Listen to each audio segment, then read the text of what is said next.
ထွက်ရှာဖွေကြိုးစားလို့သာပဲဒီသားစုကြီးထွက်လေနေပူမလေးပင်ပန်းလည်းမမှုပါပဲတာမီတို့ထွက်လေအပြုံးလေးမပြတ်တာပဲခက်ခဲများရှိရင်လေဖြစ်ရှင်ပေးတတ်တာပဲသူတယောက်တည်းစိတ်ကအမြဲရန်ဆွဲလေအသက်လေးကပဲဆောင်ရှောက်ပေးခဲ့လေအဖေသူရဲ့ကောင်းတာဖေမတရားနဲ့လမ်းမလွဲရအောင်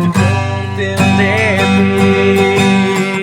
တောင်းရမရပေးတဲ့မိသားစုလေးဆိုတော့ပဲစီးတဲ့နဲ့ပြည့်မြတာခဏကြွေလို့တဲလေးတွေချွေမအဖေဟာရေကောင်းပါပဲ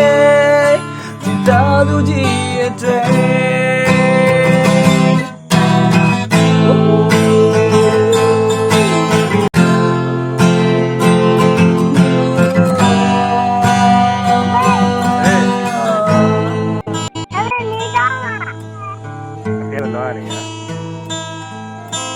ဝါရီတွေ့ရှာဖွေကြိုးစားလို့သာပဲမိသားစုကြီးတွေ့လေလေပူမလေးဒီပန်းလည်းမမှုပါပဲတာမီတို့တွေ့လေအပြုံးလေးမပြတ်ကြပဲခဲများရှိလေဖြစ်ရှင်ပေးတတ်တာပဲသူတယောက်တည်းထိတ်ခါအန္တရာယ်ရန်ဆွဲလေ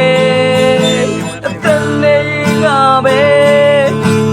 ဆောင်ရှောက်ပေးခဲ့လေသူရဲ့ကောင်းတာပဲမတရားနဲ့လမ်းမလွဲကြအောင်တောင်းရမရပေးတဲ့မိသားစုလေးဆိုရတော့ပဲစီးတဲ့နဲ့ပြင်းနေကြခဏကြွေလို့တဲကလေးတွေကြွေမပေးဟာသူချေကောင်းပါပဲတာသူကြီးအတွက်